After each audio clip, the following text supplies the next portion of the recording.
Aloha and welcome to the Path of Me podcast. I'm your host, Wendy Hutchinson, and I wanted to create a sacred space for soul-to-soul conversations with people sharing their light through their passion, power, and purpose. Thank you all so much for being here. Let me introduce my next amazing podcast guest. Hey everyone, welcome to the Path of Me podcast. I'm your host, Wendy Hutchinson, and I have Lauren Pearlingi with me today. She is the founder and owner of the Mermaid Light. She's an intuitive. She helps women connect with their truth. She helps you with your nervous system. And she's just so much more. I would say almost like a spirit guide in human form. So welcome, Lauren. Thank you so much for joining me today. Oh, you're so sweet. Thank you. Thank you for having me. I'm honored to talk to you. Yeah. So tell me a little bit about your journey and path here. We don't just arrive here and land firmly rooted into our power and purpose, Yeah. right? There's Yeah. a story behind it. So give me the cliff notes on Yeah. how that went for you. Yeah. So the Cliff Notes version of my story is I my background is actually in the medical field. I was a ultrasound technologist. And right before I left that career, I was a high risk OB ultrasound tech. So I specialized in high risk OB. And my life took like a major turn after experiencing two of my near death experiences. I don't want to say kind of, they completely shifted the way that I saw my life purpose and consciousness. So from those experiences, they opened me up to like a deeper understanding of my intuition, my healing, and my energetic side of like how we're designed to operate. And then specifically after my third near death experience is when I fully understood, oh, I chose to be here. I also want to say through my third near death experience that I also chose to come back here. I was given that opportunity to, my main spirit guide had said, "Do you want to go back?" And I said, "Yes." And I think that I know before we started recording, we, talked a little bit about choosing, and we do get to choose to be here. And I say this, and it was so prevalent for me because I didn't want to be here anymore the first time. And then through the second time, I still didn't really understand, I guess. To the third time, then I was like, oh, I actually remember choosing to come back. So I think Powerful. that, That's a I think that powerful was, realization. yeah, 100%. So tell me a little bit about what it's like to have a near death experience. I've never had one personally. Hmm. I'm sure it's rare to have multiple Yeah, near death experiences, but obviously that was part of the journey. right. Yeah, And it sounds like the first couple were just opening you, cracking you open a little bit, maybe. And then the third one, you were really at a place where you could accept. right. Yeah. Yes. That's the best way I can describe it is I didn't accept the first two, even though I chose to come back the first two. And so my near death experience was, I feel like, I don't want to say it was different, but I vividly remember all three of them. And I remember seeing my body. Um, it was like, there is a place that we go to when we leave here. And I think understanding that piece was, most of us, I don't even know the statistics around it, but most of us are scared to die. And it's a huge amount of people that are like, I'm scared to die. Like, me getting on stages and talking, people would rather die than get on stage and talk. Like, to me, that I'm like, wow, that's wild to think, that people would rather not be here anymore than to get up on stage and talk. So, anyway, so from my experience, the first and second time, I vividly remember my body, and it felt like forever, but I remember seeing my body, and it was like I was looking at my body from like a bird's eye view, Mhm. and I like, my body was there, and I just felt this sense of love and peace. And it was something that I was striving for through my dark time, through my experience that I was experiencing. And I took that with me, back when I chose to come back, because that's what I kind of hold on to or remember that moment when I am going through a hard time. Like I do understand and know that that is what it feels like when we're not dealing with emotions, dealing with our humanness, dealing with trauma, dealing with all of the things that we choose to experience. And that's the only way to evolve is to like feel it to heal it. And Right. I know a lot of us try to go the other way or try to go a different way or spiritual bypass or whatever it is, and it doesn't work. Like I think I have done that multiple times to prove that it does not work. So, um through that experience, that's really what I experienced the first two times, and the third time was more about understanding the power to I get to choose. It's my choice to do what I wanna do, and it's like that is kind of like my mantra that I get to do, like, nobody gets to tell me what to do. I'm telling myself what to we're gonna do. That was a huge thing for So me because it sounds like you came back with a sense of sovereignty. yeah. Like, Yeah, 100%. this is really my path, so nobody's gonna pull me or distract me from that. There was a Yeah. clear, knowing that you brought back from that experience. Can you walk us through that experience? What happened on the 3rd time? So the third time, yes. So the third time was very similar to the first and second, except for I was declared gone for 3 minutes. That was much different than the first two times.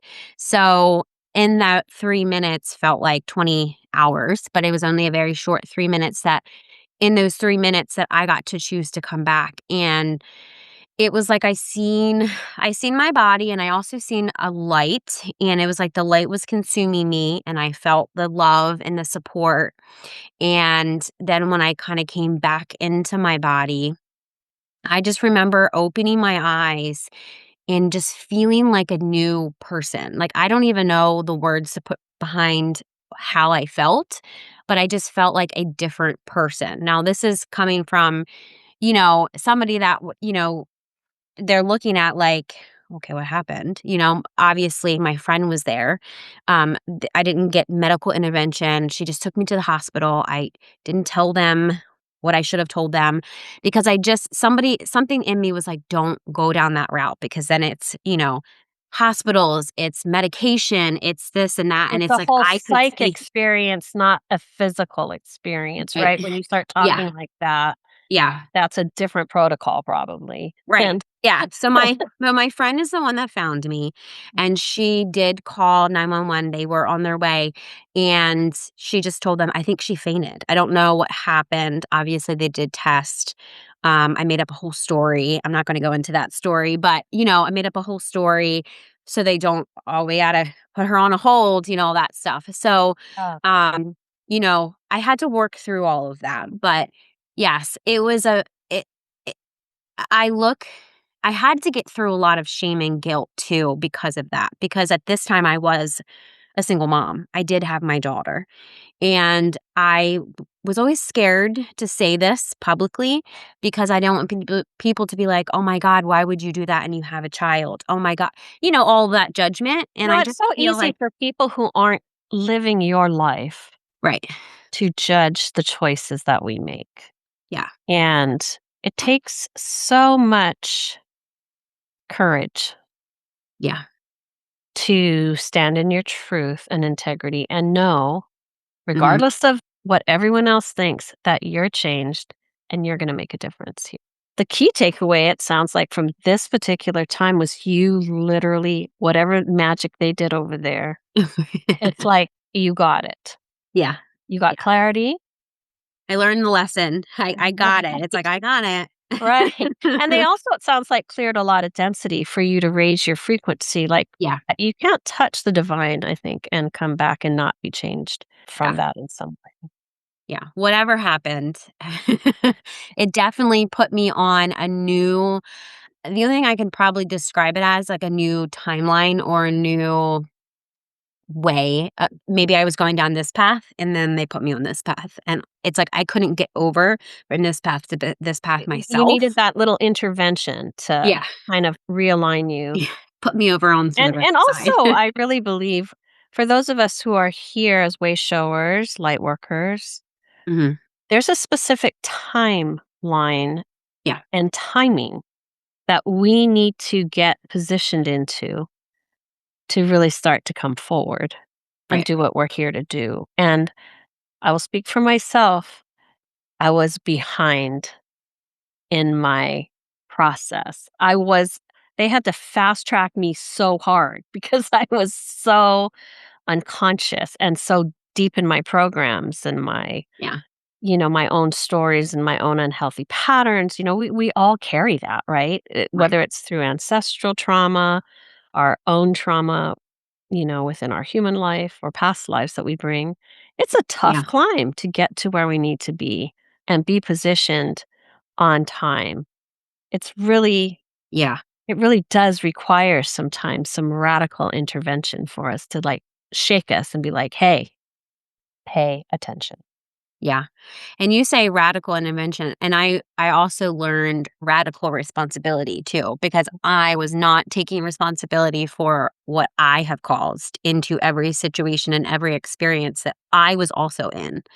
So I think that that was a huge, like, Lauren, you're not a victim. You chose that person. You chose that experience. You chose to continue to do what you were doing. It's Powerful. not their fault, you know? And Powerful. I think through the first 2 times is I was so in victimhood, and I know I talk a lot about being in victimhood, and it does serve you, but I think I was too much in that, and I needed like, "Hello, wake Well, up," it's easy to you go know? down that rabbit hole, and it's a Yeah, program.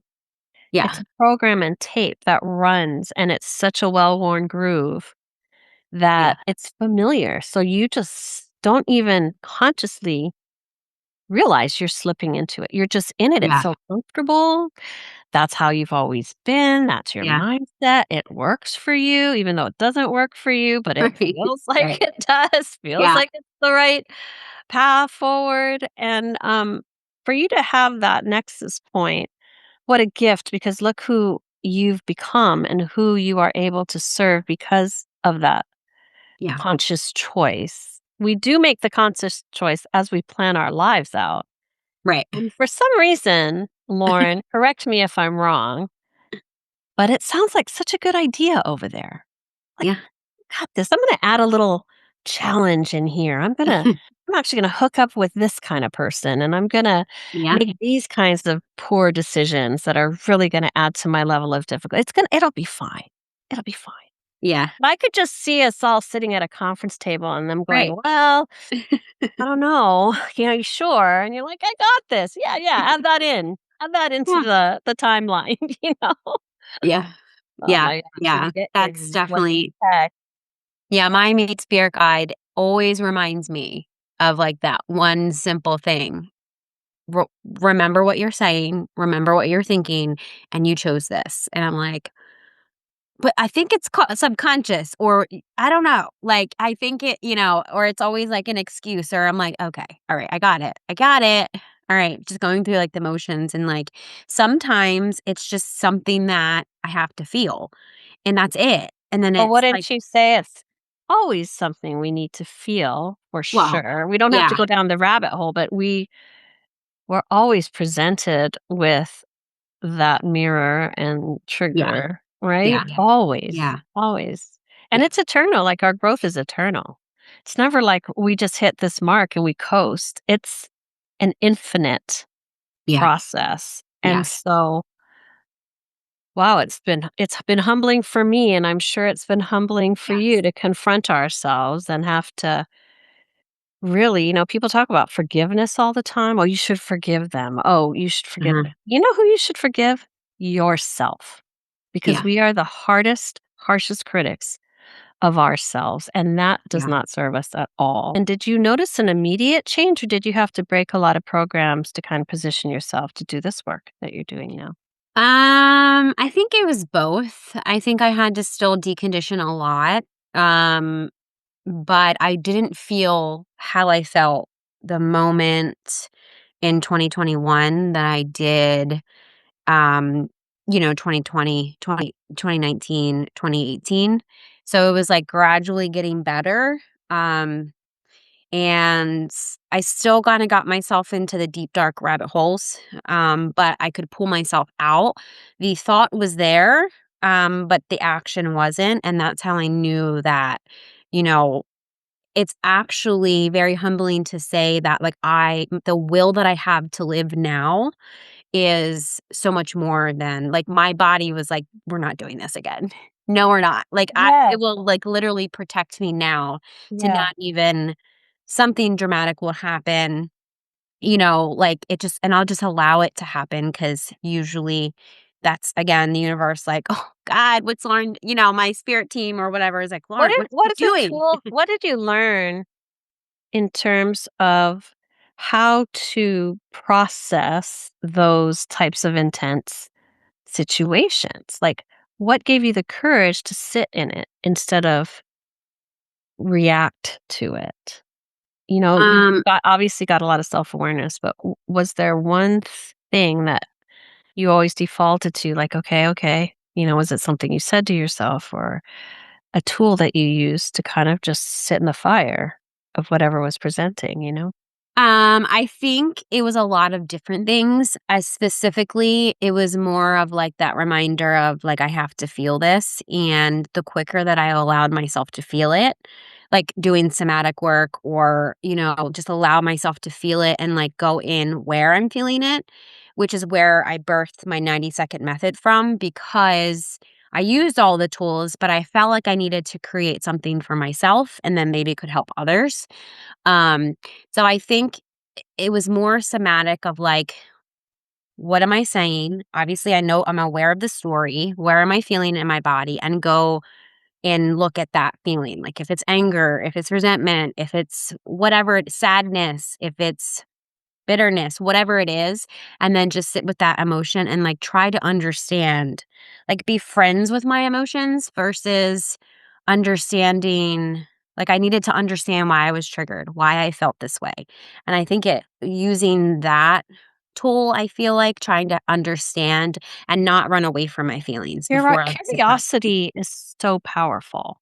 Yeah. It's such a powerful tool, and nobody really talks about that in the process, right? And speaking about spiritual evolution or Yeah. confronting the shadow, or people have a lot of methods, but nobody talks about that key element you just mentioned, which is the curiosity. Yeah. Why am I feeling this, and what is this teaching me? What am I here to learn from this Yeah. BS that I'm having to go through right Right. now? Yeah. You know? Yeah. Yeah, and it's usually for me, it was more of the story was about anger, and it was more of like my anger, my inner child. Basically, it's like I heard her say that all I did was I ignored them. I didn't want her around. It was kind of like in my relation. It was actually funny enough or interesting enough. I should say it wasn't funny, but I. It's kind of like every relationship I had with money, with guys, with my family, with myself. It was kind of like I would be that child that be like avoiding it and like, don't look at me. Let's just avoid it and it'll go away magically. And then like it doesn't. It comes up If and it blows only up. it was that easy. If It only blows up in that your was face. Yeah. yeah. So I instead of doing all of that, I decided to do the opposite and get, like you said, very curious of like, okay, so I can sit here for 5 minutes and listen to my inner child look at me and, like, tell me how she's feeling and kind Mhm. of, like, just sit with her in meditation or journal or whatever it was, and then I started to feel better, and I'm like, "There's just no way that this is literally it's gonna work." So I'm, like, waiting for it to not work until I became really good friends with my emotions. I'm not saying it all of the time, sometimes I have big emotions, and We I'm like, are "Why are we human. here?" We are human, right? Yeah, But what an incredible gift. So tell me about yeah, this method that you created that you, share with people to sure. help. So it's called the 90-second method, and the reason why I kind of made this method. There is, like you said, so many methods, so many tools, so many this, so many that. But I've also noticed that, like, when I learned my own tools or did my own tools, I had to go, like, meditate. I couldn't do it right on the spot. I had to go, like, do it at nighttime or do it in the morning, or, like, I couldn't just be driving and do this. So I was like, "Well, why don't I create something that does this?" So it's just 3 very simple steps, and it's you're supposed to use it when you get triggered. So, the first step is, like, awareness of, like, what's happening. How do I feel? Ask your body, however it is. Just like, okay, I'm angry or I'm triggered, and that's good enough. The second step is the awareness of it. Ask your body. So ask your body of, like, what's going on? Do you need to just breathe? Do you need to remind yourself to breathe? And then third step is, I call it re-choose. And it's like, is there a boundary need to be placed? Do you need to walk away? Do you need to respond right now? Like, just very simple. And in 90 seconds, with repeatedly doing this, I've found that it actually helps you just do nothing and pause. And that, I think that pause when we get triggered, even if it's just 2 minutes after you get triggered, that you're able to respond. And most of the time, it doesn't need a response. Most of the time. That's the Now, magic right yeah, there. yeah, That is the magic yeah, because everybody wants to go in, yeah, right? And that's the big ego part is I'm going to go in right, and I'm going to say what I need to say and yeah, they're going to hear me and yeah, they're going to change and take accountability and apologize and dot dot dot dot dot. And guess what? It doesn't happen that way right, because all that happens is everybody's triggering everybody and it's all, the gloves come yeah, off, right? right, yeah, So I yeah, love that you had this experience and parlayed it into a tool that people can really use. Process of just going through that method, yeah, it brings the attention back in right, instead of focusing on the thing or external, right? The trigger itself. It's like, wow, how can I how can I determine, like you said, right, how to respond? And like I want to honor what you just said that most of the time, silence, it just does not warrant a response or reaction. You could right, feel a lot of things, right?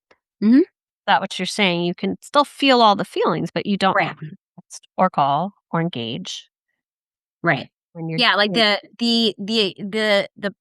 I think what I noticed is suppression or avoidance or something, or the anxiousness or something happens in those 90 seconds of that trigger, that if you are like, I'm aware, I'm angry. Okay. So, like, once your ego is aware that your ego is conscious, your ego is like, wait a second. Wait a second. Like, oh God, she notices us. And then it's like, then that second step comes into, like, where am I feeling it in my body? Or, like, what's going on? And then it could simply just be, "Oh, I got triggered because this, and this," and then you can ask yourself, "Okay, so, like, why am I triggered?" And it could just be that you need to walk away, or your boundaries are being crossed, put another boundary or whatever it is. Like, Mhm. that third step of re-choosing is really powerful, because in those 90 seconds of getting triggered, that doesn't normally happen. You get triggered, you're gonna probably say something that's gonna probably be something out of your own wounds or whatever, and then here Absolutely. you are repeating another cycle that you're like, "I need to break this cycle." Well, you're not breaking the cycle because, like, you don't have a foundation or you don't have a tool that is, like, I found, that helps. I can't meditate when I'm triggered. Like, that's not gonna work, and I'm like, I can't journal when I'm driving. How about Yeah, if I get triggered? right. There was just so many, like, of me trying to make this method that I was like, I think I should just create my own method. And then trying it, and then, like, telling people, having people tell me and Right. giving their feedback. I mean, me using it for the last 2 years, and people always say, "How are you so calm when you get triggered?" Because they could feel me getting triggered, but they're not gonna feel they're like, "But I The don't feel anything after." response. One of Yeah. my clients was like, "I felt you get triggered, but I didn't feel anything after." And I was like, "Because I'm doing the 90-second method." Like, I don't have to talk about it out loud. I'm doing it in my mind of, like, "Okay, I feel it in here. "Oh, that's coming from here. All right, I just need to pause. I need to breathe." Whatever it is. Like, it's just very It's also, simple. I feel, a process of building stress tolerance. So the more you have awareness, Right. the more you do the exercise, the more you ask the questions, the longer you can hold and stay in the discomfort of whatever it is. Like at Right. first, for people just to have the awareness, if you just stop right there, that's a huge step. Yeah, it is. Just start there, right? Just Yeah. acknowledge it. That is Yeah. such a powerful shift Yeah. to feel and acknowledge it Yes. instead of, like you said, bury and bypass, Right. right? Like, Or push away. It yeah, comes up, and I just feel like it'll come up, and it'll come up so much more dramatically, or the universe will step in and it'll be so dramatic. Like, I always say that the universe has to be very dramatic about things. Like, why do we have to do this? yeah, Yeah. yeah. But sometimes it takes us takes something that dramatic to get our attention Right. Yeah. because there's a lot of nudges and pokes, and every day, there's little things, niggly things, like you talk to your mom on the phone. You're like, "My gosh." No offense, mom. I'm not insinuating it's you, but just a relative that triggers you, Yeah. or a sibling, or an event you have to go to, and you're like, oh man, you know. Yeah. Yeah. This is just like there's a million things that happen in our day-to-day lives that can be big or small triggers, you Yeah. know? Yeah. What have you noticed as you've moved forward in your path? Obviously, you're a completely different person from Mhm. that event, the trigger event of the near-death experience to this point now. What's changed in your life as a result of that? Everything. My mindset, the way that I speak to myself, the way that I speak to other people, the way that I speak to my daughter, my husband, my family, my friends, like just the way that I look at the world of like abundant that, people talk, I hear it's like the buzzword, the abundance mindset. But it's like, even though my bank account would say one thing, or I might not feel like I have all these friends or whatever, it's like I just feel so supported and so abundant because of all the work that I'm like, it's just even the little things, somebody holding a door for me, or just somebody thinking about me or whatever. Like Oh, whatever it is, I just feel like the gratitude and the abundance that I feel um is like something that like nobody could take away from me. And I think that that's been a huge representation of like all of the work that I had grown through. I think anchoring in the knowing, Yeah, it's there are a lot of people who are doing a lot of the work. right. They're reading all the things, and they're going to all the workshops, and they're meditating on a rock in Sedona. Right. Yeah. Then you actually still have to come back to real life, Right. And continue to do it. and you Yeah. have to embody what you're taking in. So I think there are a lot of people who have taken a lot of steps to learn, but embodiment is a completely different level Right. of walking through the world. Yeah. And I have to say too, for like entrepreneurs or, people that are still people pleasing, if I didn't learn that lesson in the beginning of like just doing things and being okay with people being mad at me or people not being okay with my decisions or whatever, I think that my business would probably not be as successful because I'm okay with not working with everybody. I'm okay with saying this is how much I charge, this is my price, and if it's too much for them, that's okay. I'm not going to change my prices to make it match them. And I've noticed just from like other entrepreneurs or people I've talked to or even clients that, they have this like rocky foundation of I did all of the work, but it's still like the money's still not coming, the things are still not like then that means that you haven't embodied it yet. And I think I've said this and I was like, "Oh my god, that's actually what I did." And like for you to say that, that is what I have done to get where I am now, because it's like you have to embody it. You can't just do all the things and then say that, "Oh yeah, I'm done." It's your life is showing you that it's not. Right, You it's know, your reflecting. reality, I should say. Yeah. Yeah. Yeah. Actually, too, what I've found is what's for you is for you. When you're holding your frequency in alignment, it's gonna come. It Right. may not come on your time, Right. okay? Right. It will Your never come abundance on your time. package is Yeah. out there. That doesn't Yeah. mean it's gonna download today necessarily, but we have to Right. also learn how to hold that frequency of worthiness. And because Right. I've seen so many people just make money and burn it and make it and burn it, and they don't hold a frequency of Right. worthiness and self love and the foundational vibration to Right. hold it. They're good That's at making it, but yeah. not holding it. And some of us are good at holding it and not making it. But when you can hold an anchor in, that's a foundational piece and it'll come. Right.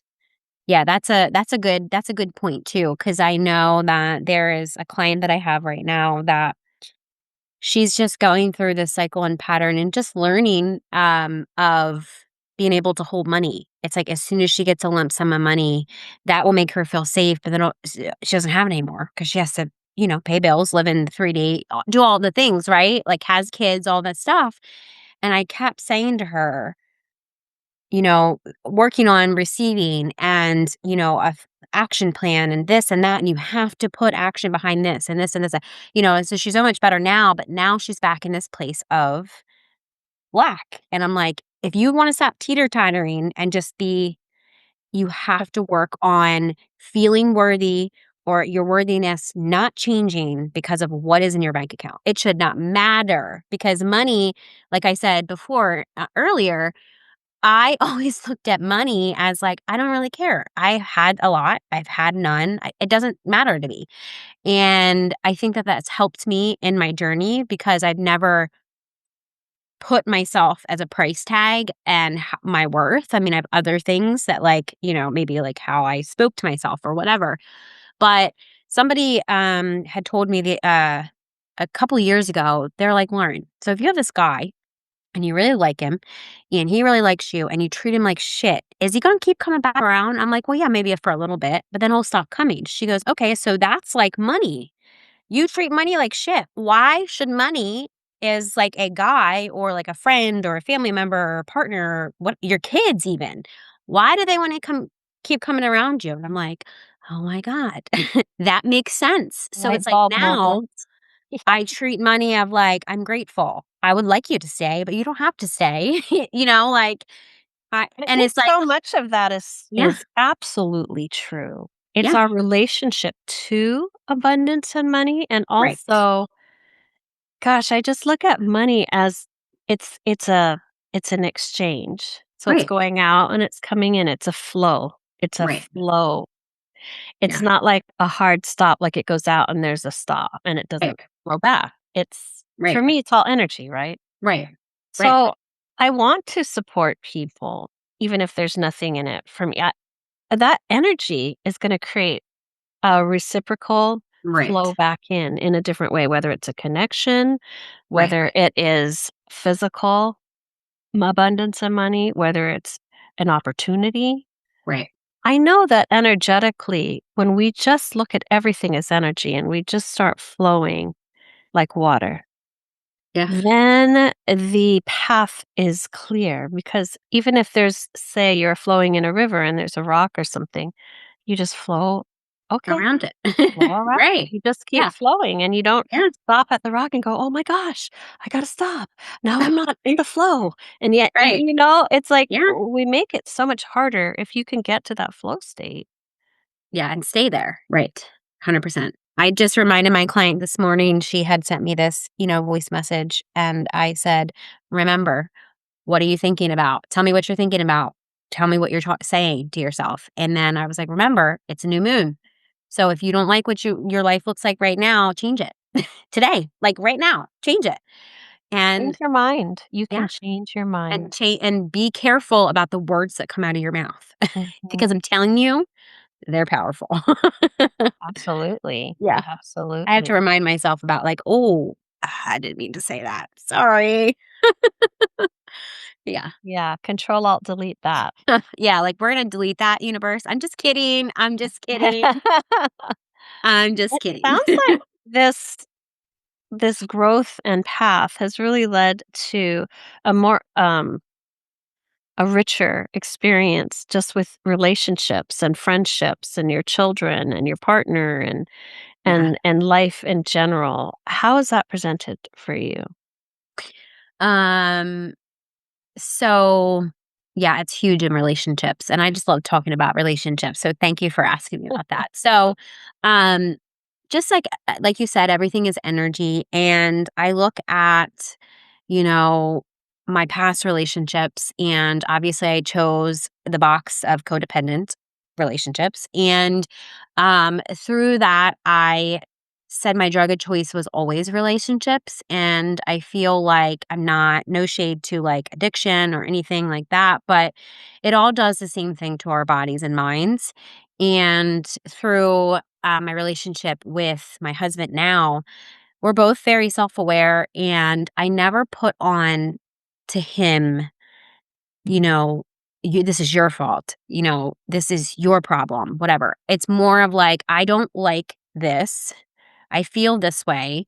I want this to change. Can we do it together?" And, like, that old Lauren would never have said that. Right. She would have said, "You're a piece of shit," or probably something mean or whatever. Probably cheated on them. I've been cheated on. I've also cheated, and, you know, instead of talking about the situation and how I feel, I would just kinda go off and, like, go on to the next relationship Sure. and then be mad and pissed off and butthurt when I got it done to myself. So, anyway, so, like, learning, like, "Oh, okay, like, this is, like, real Well, fun." to find a Yeah. partner who could receive Yeah. and exchange and communicate is so huge. Yeah. I don't think you could have had this relationship 10 years Oh my ago, god, no, I couldn't even you have know? it 5 years ago, 4 years ago. Yeah. We do It have to become the one to find the one, literally, Yeah, yeah, and how awesome that you really, really found someone who you can be honest with and actually communicate, because yeah, honest communication without yeah, a layer of, "Oh my gosh, the relationship's gonna blow up if I rock the boat," or whatever, yeah, is the key to everything. It's the key to everything. That's yeah, beautiful for you. yeah. Yeah, I'm very, very grateful, but I also am very proud of myself because if Of I course. didn't do the work, Yeah. I wouldn't be here. Plus, for the longest time, my daughter was my why. I didn't think I was worthy enough still in the beginning Mhm. to be the reason to change, so I used her as my reason to change, and now that has completely changed. Yes, she's still a huge part of my life, of why I do what I do, but now I'm the first. I Like, love I do what I do because of me, then for her and my marriage and, just for the collective too. I'm wondering how that reflects in your personal life, making that shift to where you became Oh, the it's why. rocked the boat. It's yeah. Yeah, tell me about that. Yeah. So, there was a lot of, friends that I had to let go of. There was some family members that I have to have strong boundaries with. I don't talk to as much. And it was not liked. I'm talked about in the family, like, "Oh, it's Lauren's not coming because she thinks she's better than everybody," whatever, all of that stuff. And it's like, no, I just am choosing not to. Still love you guys, but I'm choosing not to. So yeah, that was a huge reflection. Also, when I say I had to let go of friends, I also was a very shitty friend because I was so self-centered that I couldn't even give out, uh, my own support and love to other people because I couldn't even give it to myself. So, like, how am I gonna give Yeah. it to other people? Yeah. And the reason why I say that is because I think a lot of us say, "Oh," we look at it from, like, the outside of, like, "Oh, people weren't there for me. Oh," and it's like, "But were you there for them?" And if you were, that's a different story. I'm not talking about that. But if you weren't, well, why not? They probably think the same way, and it's kind of like I had to also look at myself of like, I was a shitty friend, also attracting people that would cheat on their husbands and they wouldn't be faithful. And, I couldn't have that in my life now because like that isn't who I am. And I believe that you are the friends that you keep. Like you will become them. So I think that had to there is some There's people a lot of letting go yeah. And just in being this. okay with it. And those people are still amazing people. I love them, but I'll never speak to them again. And I don't need to. I mean, they're just That's in it. their own experience, Right. and sometimes people are just here for a season or a time, Right. and you learn Yeah. something, and you enjoy them, and it's wonderful when it's working.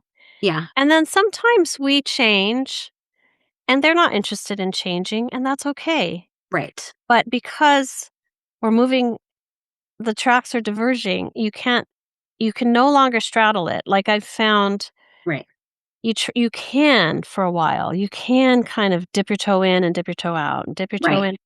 But then if we keep traveling our path and they keep staying the same or traveling the other direction, you reach a point where those splits don't work anymore. You can't Right. straddle it anymore. You Right. just have to let it go. And I find it organically kind of happens, or it goes up in flames, like with a Right. 6-paragraph text or Right. Right. you're like, "Oh, Yeah.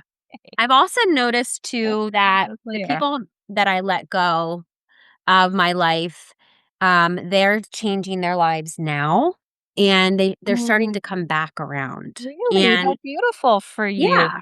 And I'm open to that because Yeah. They just weren't ready. I release them with love and I now can wholeheartedly support them as a genuine person. I mean, they could turn into a client or they can just be a friend that you can call me and if I have space, yes, I'll listen. But yeah, I have noticed a couple of them That's have gotten beautiful. divorced. And Yeah. I think sometimes even though you don't talk, they're still watching. Oh yeah. They're still paying attention, Yeah.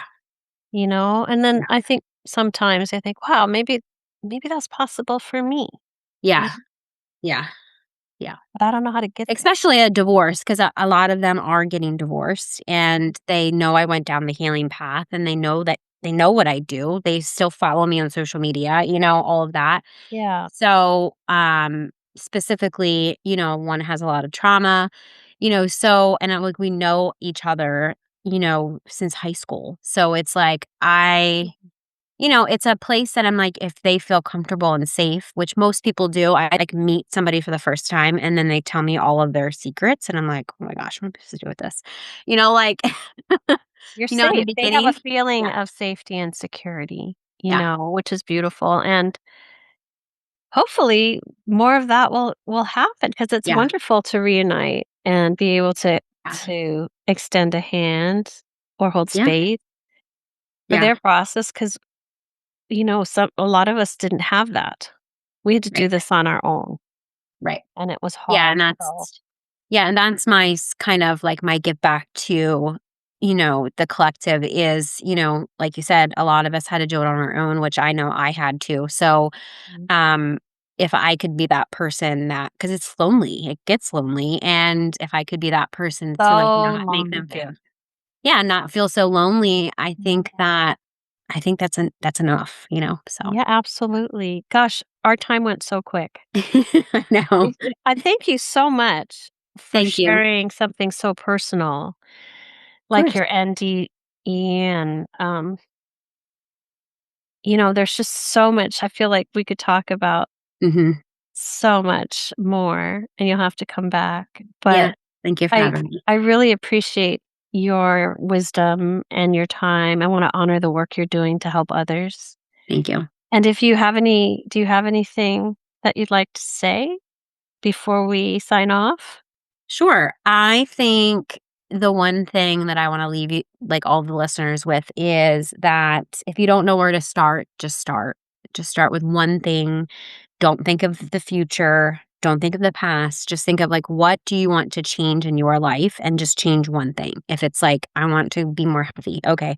So start walking or change what you're eating. Don't change it all at the same time. If you want to get out of a relationship, start working on yourself. Just one thing. And then you look back, it's 6 months later, 3 months later, you've changed 30 things, So I think that is probably the thing that I want to say is, just start. Just start with one thing. Lauren, you beautiful thing. Thank you so much for being here. Thank you. And to my audience, take care of yourselves, be kind to yourselves, go out and live your best life. I'll see you guys next time, and I love you all. Bye.